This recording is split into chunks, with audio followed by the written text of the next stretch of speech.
Sport Life 221 mbokk yi ñu ngi leen di nuyu di leen jaajëfal ñi ngi amaat mbégte bu yaatu di leen retrouver si suñu site d'information sportive bii di Sport Life 221 fas yéene ànd ak yéen rek saa su nekk waxtaanee lépp luy jëm si wàllum actualité donc tey dinañu ñëw sur la une des journaux ñëw tamit si li nga xamante ne moom mooy le programme des Lions de la Teranga donc suñu gaynde yi war a jonganteel ak équipe bi du Soudan waaye tamit war nañu jouer ak équipe bii di Togo donc suñu jugewee ci li nga xamante ne moom mooy la une des journaux dinañu ñëwaat avec les échos de la tanière donc dinañu joxe programme des Lions seen entraînement yi donc dinañu ñëw tamit sur le système bi nga xamante ne Pape Thiaw moom la war a mettre en place si ñaari match yi nga xamante ne war nañ ko jouer comptant pour les éliminatoires de la coupe du monde donc ñu ngi leen di jaajëfal bu baax suñu mbokk internet yi ñi ngi gis ni tamit yéen a ngi ñuy bàyyi xel saa su nekk si bile plateforme digitale donc dañuy jaarale nii rek dugg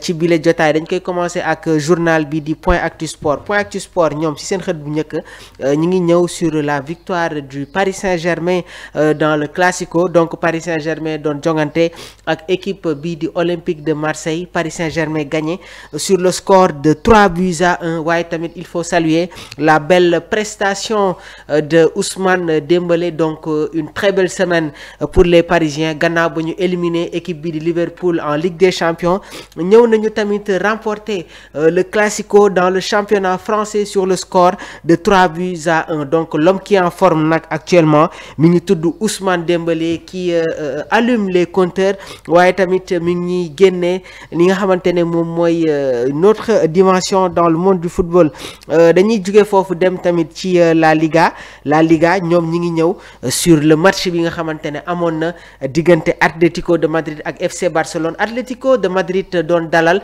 équipe bii di FC Barcelone fële sa Wanda Metropolitano donc Atlético yi tamit ñoom ñu amoon une semaine chargée gannaaw ba ñu joué en Ligue des Champions face au Real de Madrid Real éliminé leen sur la fatidique séance des tirs au but ñu doon dalalaat nag FC Barcelone entraîné par Hansi Flick donc dans la deuxième période Atlético mené sur le score de 2-0 waaye sur un fait de jeu Robert Lewandowski qui réduit la marque pour les Catalans quelques minutes plus tard ñu assisté à l'égalisation ci équipe du FC Barcelone 2 partout dans les arrêts de jeu qu'est-ce qui s'est passé Lamine Yamal qui crucifie l'Atlético de Madrid au Wanda Metropolitano 3-2 donc le FC Barcelone renverse l'Atlético de Madrid et passe en tête suñu jugee ci journal bi di Point Actu Sport dañuy dem rek ba tey ci journal bi di Tribune Sport ñoom ñi ngi ñëw ci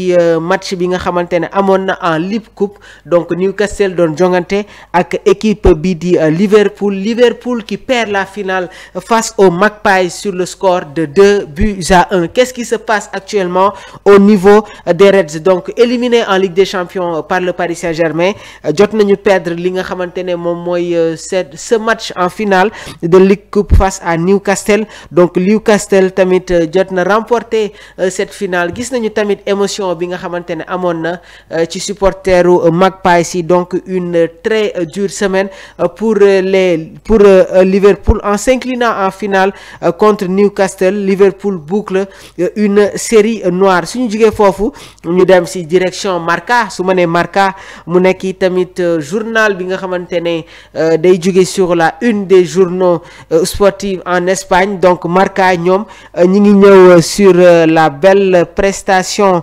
de ki nga xamante ne moom mooy Lamine Yamal donc le FC Barcelone qui s'impose sur le score de 4-2 5 3 kii laa wax 3-1 laa wax alors que 4-2 la donc Ferran Torres moom moo dugal le dernier but à la 98e minute de jeu donc Robert Lewandowski tamit bokkoon na sur les buteurs de cette rencontre le doublé pour Ferran Torres donc FC Barcelone qui reprend les commandes du championnat espagnol suñu jugee foofu tamit ñu dem ci la une des journaux bi di record ñoom ñi ngi ñëw ci l'arrivée de Assane Diao, la jeune pépite de l'équipe nationale du Sénégal.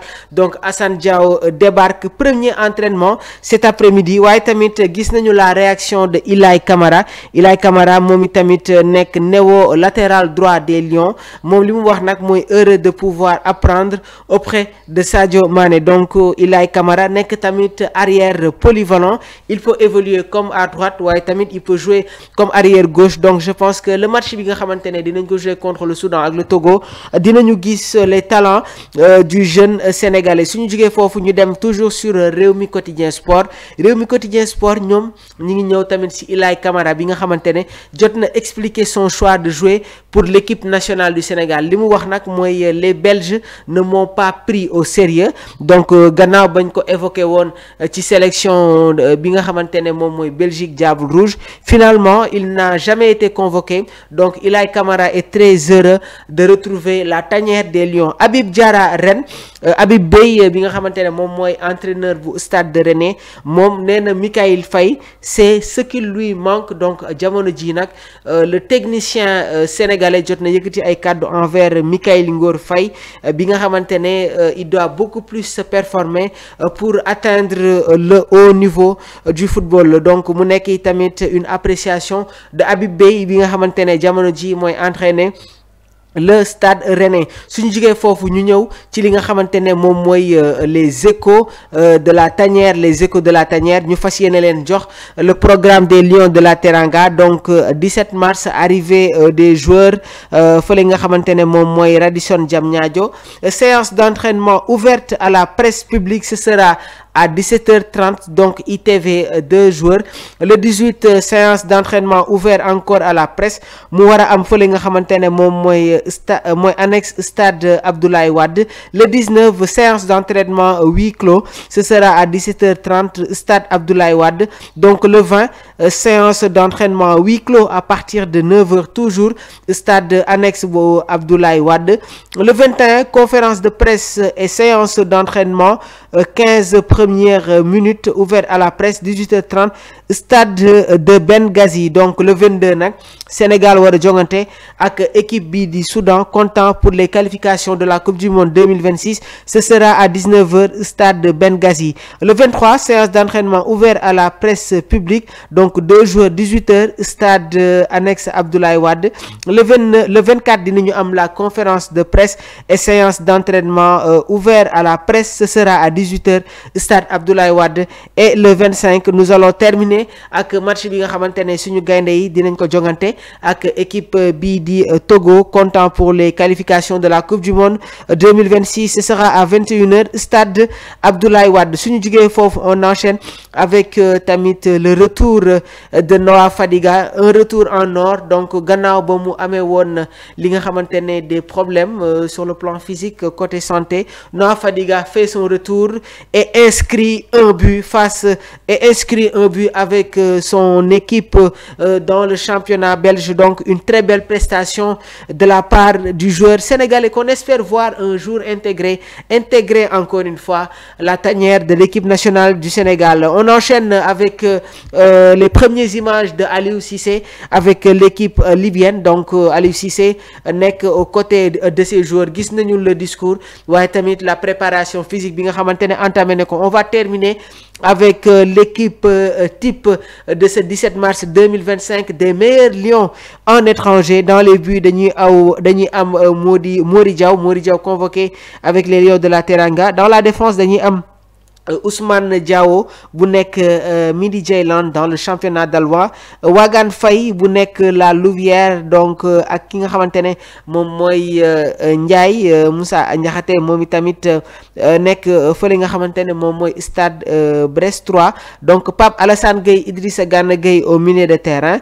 Mamadou Fall, Ilay Camara. Et en attaque on termine avec le trio Sadio Mané, Badji ak Cheikh Sabali qui évolue aux côtés du FC Metz. Donc mu nekkoon tamit tey seen rubrique sportive ñu ngi leen di wax tamit dinañ leen accompagner sur la préparation des Lions de la Teranga, les échos de la tanière, et aussi dinañu xool la manière à laquelle les nouveaux joueurs dinañu intégrer l'équipe nationale du Sénégal. Di jaajëfal bu baax a baax Omar mi nga xamante ne moo nekkoon dans la partie technique et la réalisation, donc le fidèle catalan bi nga xamante ne mi ngi rafetlu la belle prestation des joueurs de Annecy Afrique. Di nuyu au passage tamit madame Guèye Diagne Diouf. Donc su ma tuddee madame Guèye Diagne Diouf sama xel day dem ci Lamine Guèye restaurant Le Ngalam. Donc dem leen foofu tamit di ngeen gis que di ngeen am ay menu yu am solo trop durant aussi le mois de Ramadan. Je salue au passage tamit l'international l'imminent, le diplomate Camille Bounama Silla, maa ngi koy jaajëfal bu baax a baax et di rafetlu aussi les bonnes œuvres yi nga xamante ne bi nga koy def tout au long du mois de Ramadan. Donc damay terminer tamit di jaajëfal bu baax mon oncle El Hadj Diouf depuis l'Espagne. Il sera bientôt ici à Dakar et xam naa ne dinañ am opportunité échanger ak moom si li nga xamante ne moom mooy les questions d'actualité sportive. Ça a été un réel plaisir. Restez connectés, l'information continue sur notre plateforme digitale. Jërë ngeen jëf.